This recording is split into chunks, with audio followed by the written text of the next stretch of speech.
Hi, so this is Chris, and I thought that I would record a video today to show you how I post-process videos using Lightroom and Photoshop.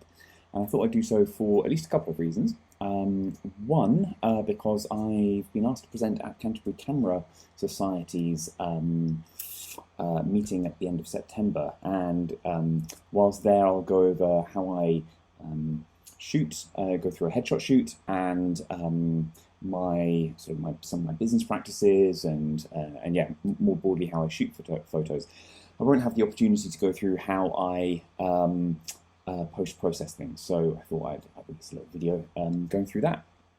And secondly, to announce a sort of offer that I've got coming up to the beginning of term, because I know there'll be a lot of drama students in particular who are either starting for the first time their studies at drama, either university or at drama schools, or maybe they're coming back for their second or third years, and you might need, in fact, some new photos for your portfolios. And so I have an offer on at the moment. If you book a shoot before the end of September, then you will get 2 free photos worth £60, and a referral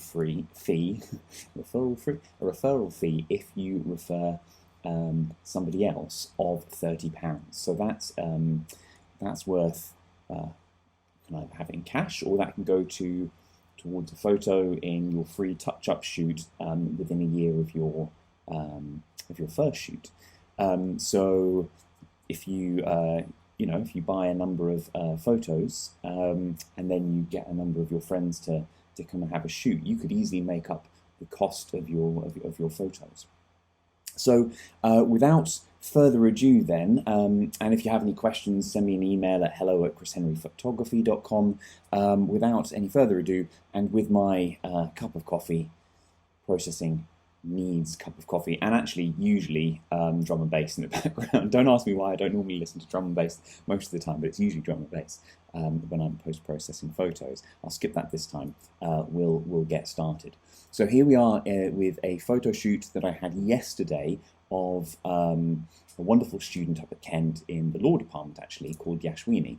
It was a wonderful shoot, and here you have the 7 photos that she decided to buy, which I've already processed 3 of these, and so you can see the difference here. So 5, for example, is the processed version of 6. Anyway, so we're going to get to photo 7.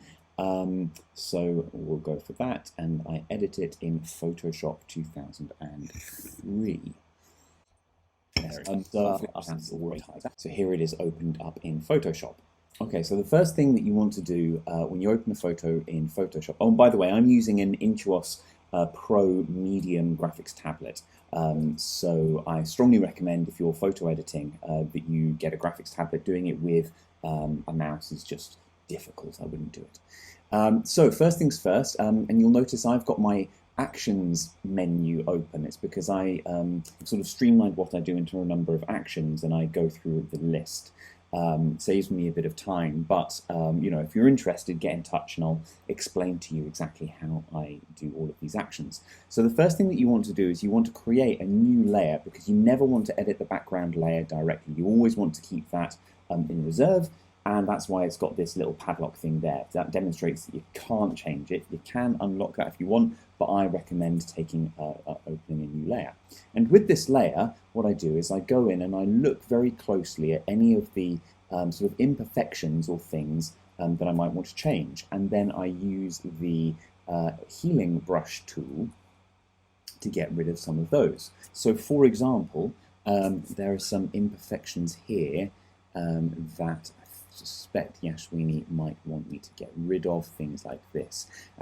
This will depend, whether or not you do this, will depend on the type of photo that you want. So if you are an actor and you are taking photos for your portfolio, it's unlikely that you're going to want this level of sort of blemish removal, because you are going to want your face to be representative of how it actually is on screen. Yashwini, on the other hand, these are for her business or online business profiles, things like that. Here's a little hair that you can get rid of. Now, you don't want to make it too unrealistic. She's got quite this sort of wonderful full hair, so you don't want to get rid of all of the hair completely, but getting rid of it, some of it, that sort of covers the face can be a good idea. So we just get rid of that round there. That's probably a bit too strong, so let me take it back and get rid of, yeah, I think that's much better. And then this little hair here, so sampling the cheek either side, and then that, and then we go around and take that off. There we go. So we've got this. This will be quite difficult. We've got a lot of hair covering the eye here. Now, to be honest, because this is something for not LinkedIn necessarily, this is for one of her socials or business profiles, I'm not actually too worried about getting rid of all of this because a lot of this hair is sort of built in, like within the rest of her eye. Taking it out fully might get rid of detail in the eye that we might otherwise want to keep. So what I might do is select some of this light here. As you can see, no, that took too much of this away. If we zoom right into there, we can see some of the hair in there. I think I forgot what I was saying. Oh, that's what it was. Yeah, I was saying Yashwini is not using this for LinkedIn. This is sort of her other businesses. So, for example, if she gets hired, then her company will want a headshot for the website, and that will want to be a different kind of photo. So when we were doing the photo shoot, we went through some of that and the use cases of the photos as well. It's always important when you hire a photographer, you need to go through with them exactly what it is that you want the photo to do, because different headshots will be used for different things, obviously, and there's no point using, for example, an actor's portfolio headshot for a Facebook photo or vice versa. They're all very different things. Likewise, if you are an actor, you'll want various different kinds of headshots depending on the role that you're going for. So here we are. This is starting to be cleared up a little bit around the eye. I think we can still get rid of some of the hints of that. Yeah, there we go. And then we've got that eye hint coming through there. There we go. So I think that's going to have cleared that up nicely with that hair out of her face. Resolution, yes. Okay, so it's always good to zoom in and out whenever you're editing so that you can see the macro effect as well. Now, I noticed on a previous photo that Yashwini actually has a slight colouring in the middle of her forehead there. There we go. Get rid of, and I think, you don't want to over-retouch. I'm not a massive fan, to be honest, of getting rid of all skin blemishes so you look completely smooth and featureless. But I think that's starting to look good. Yeah. So this has all been done in my retouch and FS layer. What's FS? I hear you ask. This is called frequency separation. So what I'm going to do is I'm going to create a smart object of this, which is going to sort of open this in a form that, imagine a sort of layer. You go into the image and you can make changes to this image when we go out of that smart object. Photoshop sort of treats all of those images as combined within that image. You'll see what I mean in a minute. So we have these layers up on the top here. We've got the original image here and then the smart object opened. And this is basically the layer that we were just working on in a minute in a different thing. Now, what's frequency separation? Well, frequency separation is a technique that you can use to separate the image into a detail level and a color level. So you can alter the color of an image and not the detail, and vice versa, the detail and not the color. So again, this is an action that I actually got from Piximperfect, who's a very, very helpful YouTuber. I use him an awful lot. And I'm not actually too worried here about the level of detail. You see it's very blurry. It's because it's stripped out all of the detail. And this menu box will add the detail back in. I don't actually care about this because I'm not going to make any texture details to Yashwini's skin. So I'm just going to click OK at 8 pixels, open up this menu here. As you can see, it's Piximperfects. I've not changed the workflow. And if I was to zoom in a little bit and scroll up, this is her face. If I was to get rid of the detail, it's just color like that. Whereas if I got rid of the color, it's just detail. Now you'll see there is color here as well, and that's actually because, well, if I get rid of the base layer, it's just detail there. But yeah, there we go. So I'm going to keep both on because, as I said, I'm not going to change the detail. However, what I am going to do is I'm going to change the skin color and saturation. So here's another action which just brings up a skin hue saturation adjustment layer, and I'm going to change it to red because all skin tones are for some reason labeled red in Photoshop in this sort of color gamut here. Now this is an action because I've pre-specified this sort of range of colors, and I happen to know, just because I've edited a bunch of her photos before, that there's a very slight over red pigmentation roughly around that level, and then you open that up. And as you can see, the hue and saturation are turned way up there just so that I can see what's being affected. So I'm now going to bring those down to 0 just to show you. So there we go, no change. And I happen to know that just one is going to take just that little bit of red out of her skin. And I'm going to, and this is purely an aesthetic practice, take some of the saturation out of her skin. I prefer not too much. There we go. There we go. I think 13 does it nicely. Now this has done it to all over her, the whole photo. So what I'm actually going to do now is I'm going to invert that mask so that there's no desaturation effect whatsoever. And I'm going to paint back in her face. So what I'm going to do is just do a very sort of generic, oh, that's because I didn't change it to brush, and it's on healing tool. I don't need to heal anything. So this is going to paint back in the color over the rest of her face. Oh, sorry, the desaturation over the rest of her face. And some around there. Actually, do you know what? No, I don't think I like it over her neck or over her arms, but when you're drawing attention to somebody, as you will want to do in a headshot or a portrait shot, having a nice sort of bright face helps to do that. So a little bit of desaturation works quite nicely. Now, another thing that I'm going to do is I'm going to add a slight blurring to some of Yashwini's features. So general, again, I don't like sort of super smooth skin, but some skin smoothing can work quite nicely. And in order to do that, what I'm going to do is I'm going to draw a lasso around all of her face. Lasso, all of her face. And then using some of that, can add in some of the detail. No, that's all fine around there. Do you know what? I think the first time wasn't too bad. Let's do a little bit more around the outside of her face. No, that went too much. So some of that. I've either had too much coffee or too little coffee, I think. Yeah, so that's probably it. Don't want much of her hair doing that. Wonderful.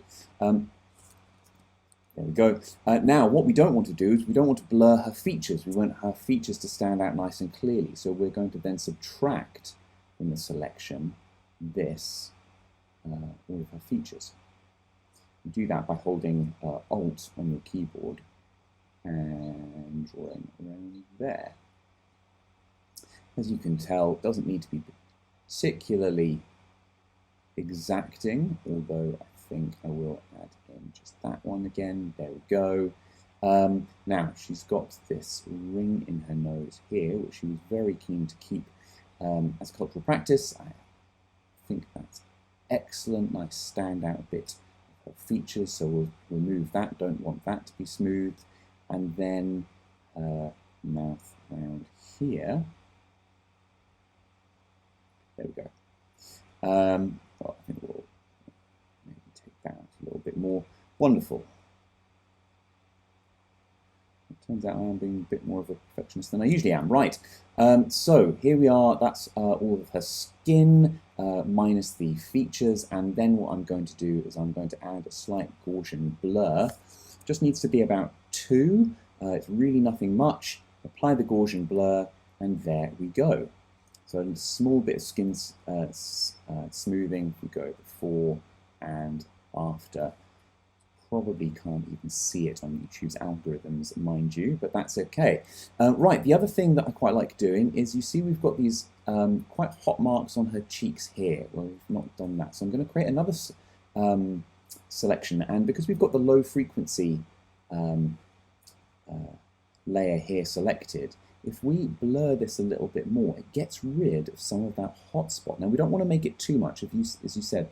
As you see there, if you do it too much, it starts to grey it out. But I think around 20 is quite nice. And that just gets rid of some of that over hotness here. And you can do it to where it's in her nose as well. There. And let's try doing the same. Control, Command, and F.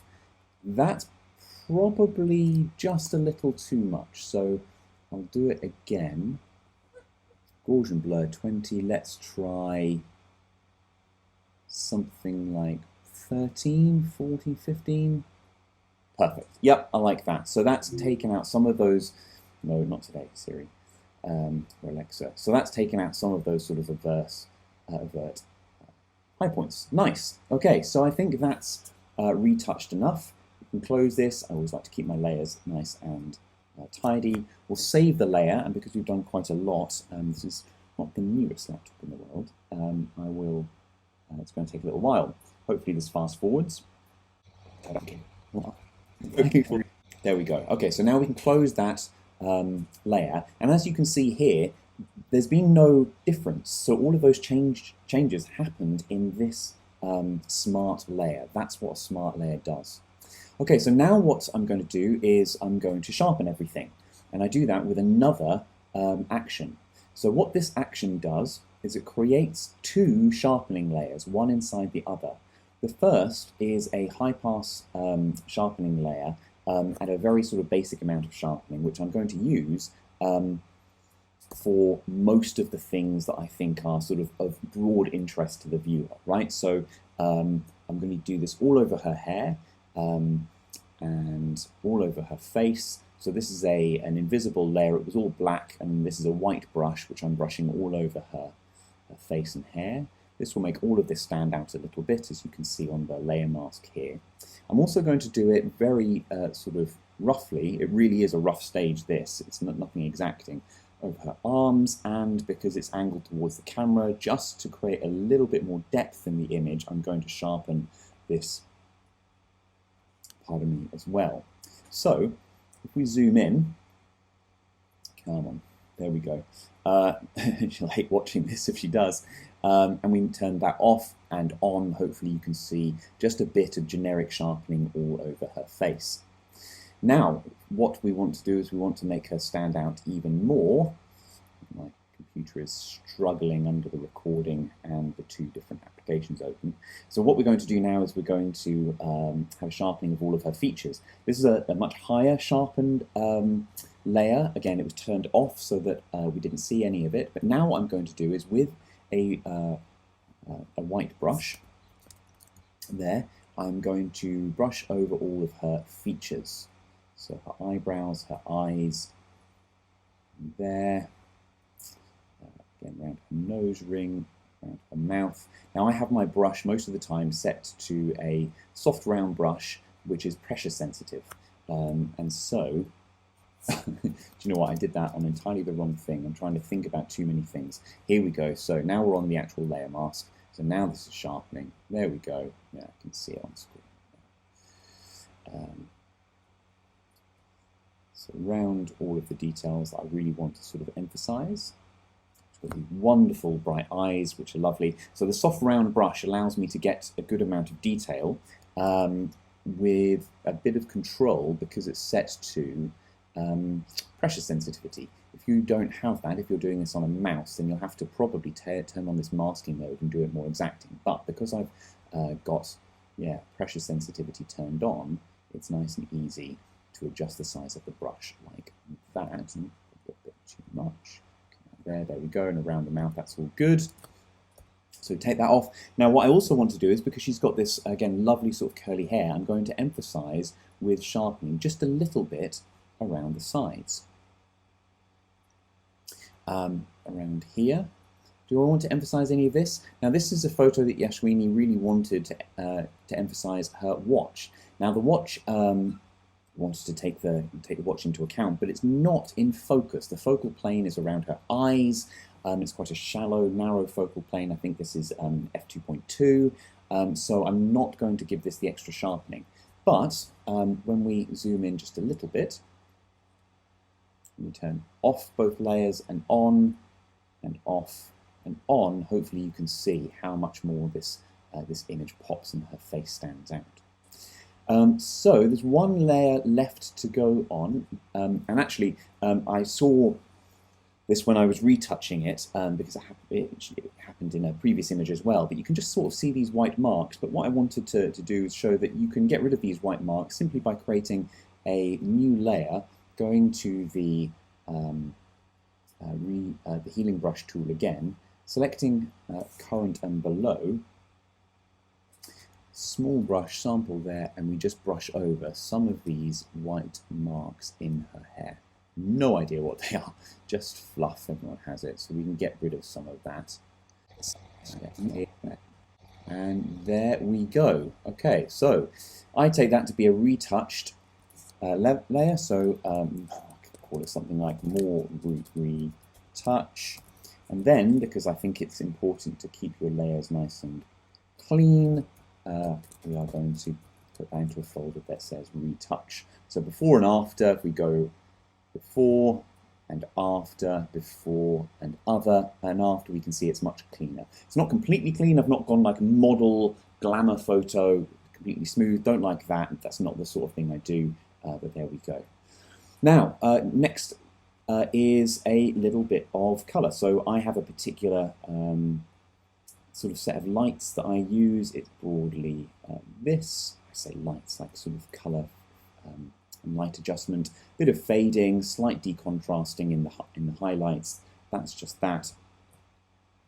And then we do a bit of dodging and burning.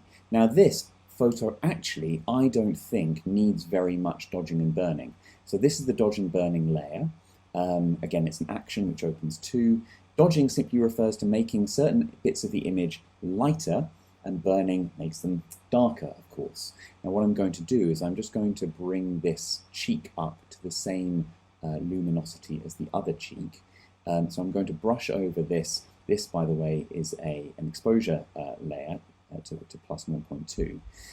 But this is going to do all of it, which is everything that I'm brushing. And I don't want that, so what I'm going to then do is I'm going to go to this, and the blend if option. You can see that changing whether or not it blends with sort of dark going up to bright. But what I'm going to do actually to create a nice smooth transition is I'm going to break that apart by holding option and change the curve there. So it's not blending the shadow, and it is blending and making the highlights more highlighty. That's a word. You can also do this with curves adjustment layer, but I prefer doing it with that to control it, and there we go. So that's possibly a little bit too strong, so we go back to that and change the adjustment layer, the amount. Do you know what? I actually don't like that at all. So we're just going to get rid of that. On the previous photo that I did, it needed a little bit more, but on this one not. So instead, what I might actually do, let's have a look and see what happens if we pare that one back a little bit. And that one, we don't need that one, but that one actually, just making her cheek a little bit less highlighted is good. And we can do the same on this one. So we break apart the blend if, so it's a more gentle gradation. There we go. And if we go away from that, if we pull back, it's possibly a little too dark. So we take the exposure and we maybe make it 10 before, after, that's pretty good, I think. So that's more even. I'm not going to change anything else for the dodging and burning. So because we now need to keep our layers clean, we are going to call this light. Different images will do vastly more dodging and burning. I think actually what I might do is a little bit more burning, just to emphasize her nose a little bit. There we go. Very, very gentle, and then her chin, just by drawing in some of that. And you can see there on the layer mask setting, just slightly dialing into her cheeks. There we go. Right, so before, after, very, very, very gently, but that will add a little bit more definition to her face. So that's after, before, after, before. I'm looking now to see this under her eyebrow here. This contrast here is actually really quite jarring. Now that's probably something to do with her, I mean it's to do with the colour under her eye, but it's also the light. So what we can do is we can go back into our retouch layer here. Wait for that to open up. And what we can do is go back into our colour layer, the low frequency layer, and if we get a mixer brush here, mixer brush tool, and then have it really, really, really lowly loaded with everything, what we then do is just start to move some of this colour up, and this will start to blend the levels, and it will get rid of some of this very dramatic contrast between her cheeks and the surrounding area, and making by sort of pulling colour across. We don't want to do this too much because her cheek will start to look big, but there we go already. I think that has lost some of that very dramatic contrast, the cheek and the surrounding area. I think that's much better. So now we close that, we save that, it does its thing, and because that's a smart layer, all of the other layers that we've put on top of the smart layer in the original image will update. We've not changed any of the detail, and so we don't need to change the high pass sharpening that we've already done. Had we changed some of the detail, then I would have to change some of the high pass filtering, but we don't have to do that this time. Wait till you read. So it's probably running a bit slower. So there we go. It's automatically updated. We can close the retouch layer. Oops, didn't need to do that. We can close the light layer like that. Okay, and now onwards and upwards. So, change my teeth workflow in the previous image, so I don't need to do that anymore. So now what I'm going to do is I'm going to slightly whiten the teeth, and as it happens, Yashwini's eyes at the same time, because the same workflow in this case applies to both. So this is a curves adjustment layer and a hue saturation adjustment layer that are set specifically to a couple of different ways, but they are both fully on. However, they're grouped together in a folder with a inverted layer mask. So what that means is that the changes are not being applied at all, and all I have to do is paint on the different brush tool. There we go. Why is it not liking me? Picture. Oh, that's because I've not selected the layer mask. Duh. So all I have to do now is I paint on the effect with a white brush. Yep, you can see there it's starting to take effect to desaturate the teeth and to expose them a little bit more. No one likes yellow teeth in their photos. And again, I'm not going to do this so much as to make it unnatural. We don't, you know, this is not a glamour shoot. This is not an editorial shoot. This is going for a bit of mostly naturalism here. And just check the layer mask there. Yep, that'll do. And then, as I said, I think that with this setting we can do her eyes as well. So again, this is sort of adjusted so the pressure changes the side of the brush. So I've got reasonable faith that this is going to do just what it says. You turn on, oh, that was silly, wasn't it? It wasn't actually doing anything. I was thinking, it's not having much of an effect. There we go. Nah. Desaturating, overexposing, raising the exposure of all of this. Move it from her iris and her pupil. There we go. Check to make sure that we've done the right things so it's not overshooting the eye. I think we can sort of bring that back there a little bit more. Take it away from that. Wonderful.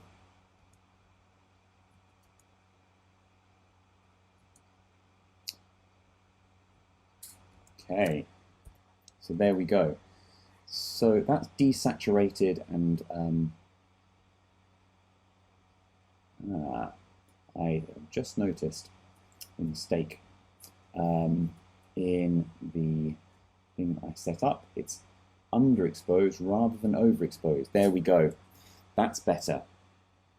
I have to change that in the workflow that I set up in the last one. I'm a consummate professional, clearly, making sure that my tools are right for the job. So there we go there.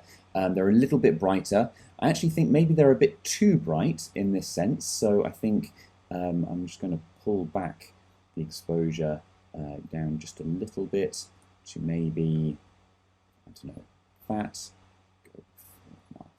Yes, I think that's much better. Slightly changed. There we go. Okay, and then lastly, closing that. As a brush, we're now going to emphasize the color in some of her features. Now again, very, very gently. We don't want to do this so much that it becomes unnatural, but I've sampled the color of her lips, and I'm going to here just paint over her lips. This is not how we're going to leave this image. Looking super weird like this. Same thing above. Again, pressure sensitive trackpad. Coming in wonders here for the accuracy without having to change much of the brush. There we go. Now, again, because it's the brush, I can turn it over and we erase from around where we don't want it. Very nice. Of course, Lightroom does have an erase mode as well, but it's quite nice just to be able to turn it over. And to get rid of, actually, I think we can get rid of something there as well. Okay, now to change this and to make sure it's the right thing, we change the blend mode from normal to soft light. And of course, that's far too bright, so we're going to take that right down to something like 23. So before, after, just slightly emphasizing the color. And again, from the previous image, I know that roughly the same is going to happen with her eyes. So all I'm going to do is sample that, and I'm going to paint over her eyes. Again, this is set to soft light, so it's not changing the details or anything like that. It's only affecting the color in a very gentle way. There we go. So before, after. So that, I think, is the last of the edits in Photoshop. I'll do a before and after. So that's before and after. Sorry, after. After, before, after, before. You can tell that this is probably my first video, right? After. So the only thing now to do is to save this as an image in Photoshop, and then close it in Photoshop, and we go back to Lightroom. And in Lightroom, you'll see it's created two images. So we've got 7 and 8. 7 will be the image that we've just made. I'm going to rank that up to show that that's the one that I've made. And I'm going to make one more change, which is a bit of grain. Now I use Lightroom for all of my photographic sort of aesthetic changes. I use Lightroom for sort of technical changes and retouching and things like that, and then Lightroom for all of this. So we're going to add a little bit of grain. I'm going to add 8, and on this image I think 80 as a size makes it quite nice. Just to show there, and that's it. That's the image of Yashwini. So again, before and after, before and after. So that's it. So just to remind you, if you have any questions or you'd like to get in touch, it's hello@chrishenryphotography.com. Bear in mind that if you are a student, you can get 2 free photos and a £30 referral fee if you refer your friends if you book a photo shoot before the end of September. And I'm presenting at the Canterbury Photographic Society at the end of September as well. So if you're interested in that, get in touch, and I hope to hear from you. All right. Hope you found that interesting and helpful, and look out for my stuff. Cheers. Bye.